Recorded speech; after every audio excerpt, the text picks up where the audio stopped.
Guys, for today's video, madalas kong nakikita na tong mga post na to over my feed sa Facebook. Usually, nagtatanong sila, paano ba mako-convert tong Maya Landers credit na to into cash? And then, makikita doon na yung mga credit limit na available sa kanila ay around 15,000. It got me thinking, 15,000 lang yung binigay na credit limit sa kanila. And then, nagtatanong siya kung paano gamitin or ma-convert to cash. So, there's a chance na first credit card niya itong Maya Landers na to. And then, habang nagtitingin-tingin ako about this topic, meron naman ako nakita na na-maximize na yung 15,000 at nagsabi na siya na mag-miss na siya ng payment sa susunod. So medyo na-bother ako dito kasi parang hindi niya alam kung ano ang ibig sabihin ng credit card, para saan ba to, at ano ang mga benefits na pwedeng ibigay na itong credit card niya sa kanya. Well, samahan niyo ako pag-usapan natin yan. Sit back and let's discuss coming right up.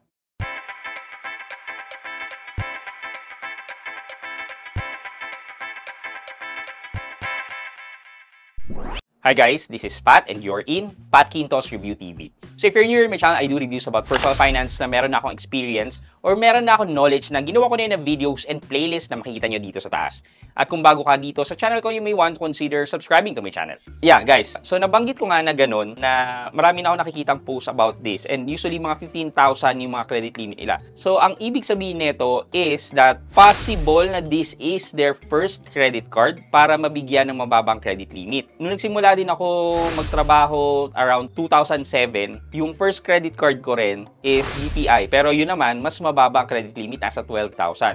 And we would understand that kasi nagsisimula pa lang tayo mag-build ng credit score. Yun din ang naisip ko reason behind dun sa mababang credit limit. Kaya din natin ito pinag-uusapan kasi there was a mass approval ng credit card coming from Maya. Given the mass approval, marami dyan na Maya would be their first credit card. And having this first credit card, nakikita ko na hindi nila alam gaano ka-importante ang unang credit card. Basahin natin itong news about the recent approval or issue ng Maya Landers credit card. Okay, Maya issues 125,000 plus credit cards, driving the growth in 2024. The company also reports a 71% increase in its banking customer base, reaching 5.4 million users in 2024. Maya reported a significant growth in 2024 with over 125,000 credit cards issued in the 6 months. The company has also achieved group-wide profitability at the same time. The success highlights the company's rapid expansion in the Philippines financial sector. Maya Group President and Maya co-founder emphasized Maya's commitment to providing accessible and innovative financial services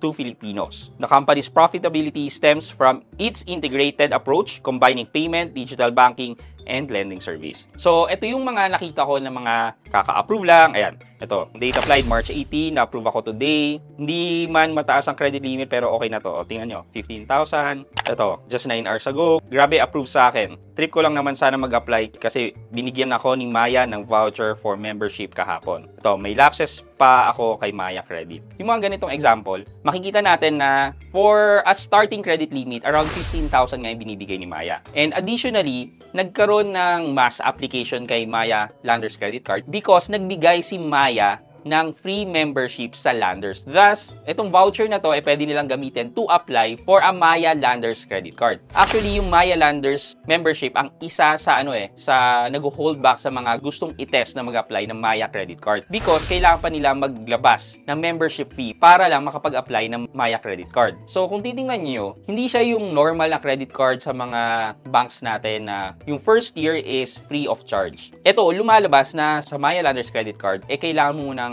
maglabas ng around 700 pesos for the membership para makapag-apply na hindi pa sigurado. So, yung ginawa ni Maya is nagbigay siya ng free vouchers. And try nyo na lang silipin kung nabigyan kayo ng free vouchers sa inyong Maya account. Okay, additionally pa dito, nagkakaroon ng higher chances of approval if ginawa nyo yung mission about the Maya Landers credit card, which is this one, wherein you need to enter a referral code. Kahit papaano, may bearing yung referral system dun sa mga na-approve. Though hindi lang natin alam kung gaano kalaki ang effect ng referral in their decision sa approval. Nandun pa rin yung tagline nila na subject for approval. Now, na-explain ko na yung current state ng Maya Landers credit card and their mass approval. Well, balik na tayo dun sa tanong na gaano ba ka-importante itong Maya Landers credit card nyo. Actually, hindi naman yung Maya Landers yung gusto kong bigyan ng emphasis dito.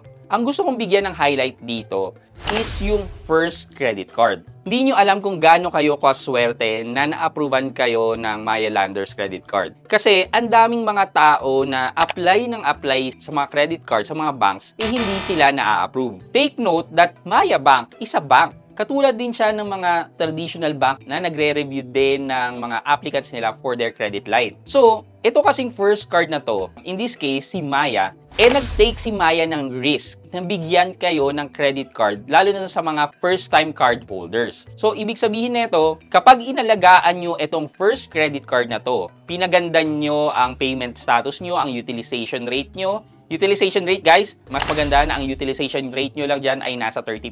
Mapagbibigyan na siguro dahil maliit lang ang credit limit nyo, around 50% pwede na. Pero wag nyong paaabutin ng 70% up to 100% ng inyong credit line. Kasi dito, medyo negative pogi points ito sa inyong credit score. Additionally, isa pa sa nagbibigay ng pogi points sa inyong credit score is yung pagbabayad nyo. So, make it sure or make it a point na magbabayad kayo in full every month na gumagamit kayo ng inyong Maya Landers credit card. Given na nabigyan kayo ng first credit card nyo, is kailangan yung alagaan yan. Lalo na kung you want to build up your credit score para makapag-apply ng ibang mga credit card sa ibang mga banks. Pwede kasing maging reference ang inyong Maya Landers credit card sa iba't ibang applications nyo sa mga banks. After a year na meron kayong Maya credit card, pwede na kayo mag-apply sa iba't ibang banks, sa BPI, sa East West, sa RCBC. Ayan, pwede nyong gamitin as reference yung inyong Maya Landers credit card. So, kahit 15,000 lang ang ibinigay sa inyong credit card ni Maya, it is still an opportunity for you to start building up your credit score. If you build your credit score, there are lots of benefits na maa-appreciate nyo later on. Having a good credit score opens you up to different loan service. Ayan, hindi lang credit card, pwede na rin yung mga housing loan, auto loan, etc. Additionally, a good credit score will give you a lower interest rate in case na mag-a-apply kayo for a personal loan. Or kung makikita nyo, mas lower din ang interest rate na pwedeng ibigay sa inyo sa mga G-loan nyo, yan, sa mga one hand, etc. Kasi nagtitingin din sila ng credit score nyo from the CIC or maybe TransUnion pa. So again, lalo na sa mga first credit card holders na nabigyan ng chance ni Maya Landers credit card, well, I'm asking you guys na alagaan nyo itong credit card na to. And since na additional naman itong credit card na to sa inyong credit line,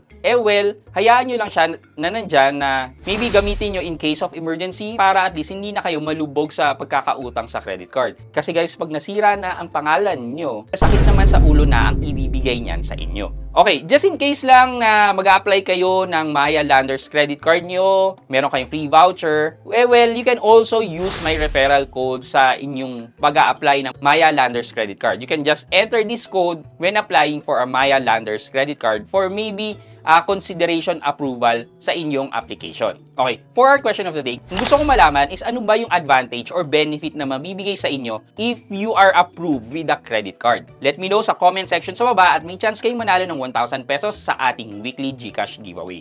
Yun lamang po for today's video, but before we end this video, mag-shoutout po muna tayo at shoutout kay at Lawrence021-C6Z. Sabi niya, pa-shoutout po next video, Sir Pat. Former SK Kagawad po ako na lagi nakasubaybay sa mga reviews niyo po. Thanks po. Renz TV at Lawrence021-C6Z. Shoutout po sa inyo. Maraming salamat sa panonood at pagsuporta ng aking mga videos. Thank you so much. I hope you can like this video, leave a thumbs up, and if not, wala namang problema dyan, but continue to support me by subscribing to my channel by clicking the subscribe button and also the bell button sa tabi ng subscribe para makareceive kayo ng latest notification sa lahat ng upload nyo. Again guys, this is Pat Quinto, and you're in Pat Quinto's Review TV. Bye-bye!